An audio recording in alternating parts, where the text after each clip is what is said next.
NFOs, NFOs, NFOs. I just keep seeing NFOs every month these days, and each one of them has something else to offer. But the one common thing that I'm seeing nowadays is this huge focus on giving index-linked products.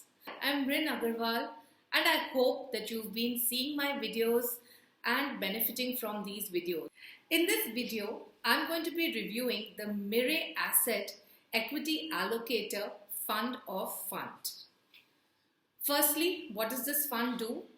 Well, it is a fund of funds which basically invests in ETFs. So what does this fund do? It's basically a fund of fund that invests into equity ETFs. So hence it follows equity taxation. Now it's going to be investing in the Nifty 50 ETF, in the Nifty Next 50 ETF and the midcap 150 ETF. So Nifty 50, as you know, are the top 50 stocks in the Nifty by market capitalization.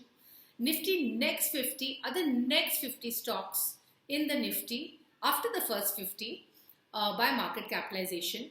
And the midcap 150 is basically the midcap index. This fund is going to take exposure to large cap and midcap stocks, since Nifty 50 would be large cap stocks, and then Nifty Next 50 as well as the midcap 150 would be midcap stocks, thus giving you a good exposure to large and midcap stocks as well. So how does the fund work? Well, the fund is going to be allocating among the three ETFs.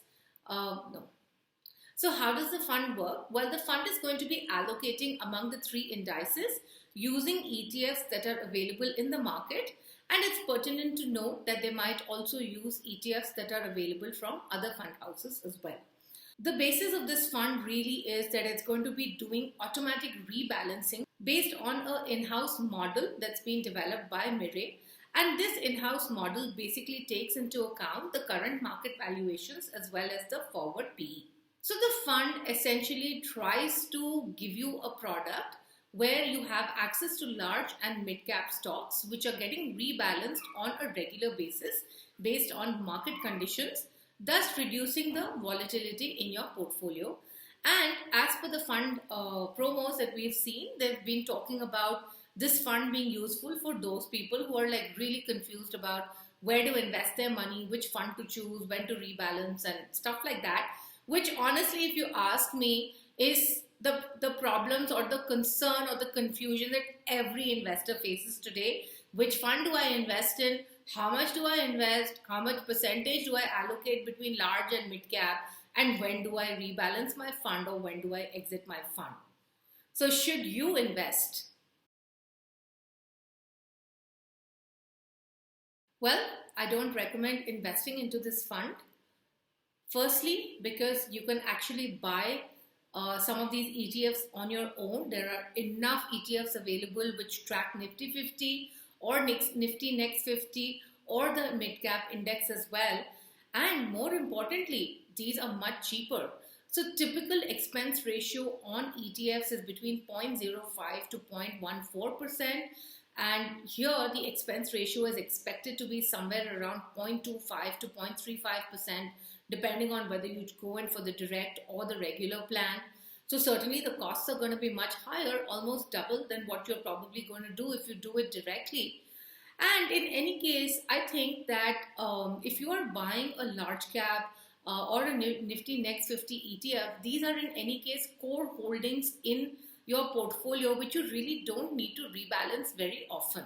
Another reason that I don't recommend this fund is also because I still believe that active management still has a place in India, and actually India is one of the few countries in the world where active management has done well, especially in the mid-cap space.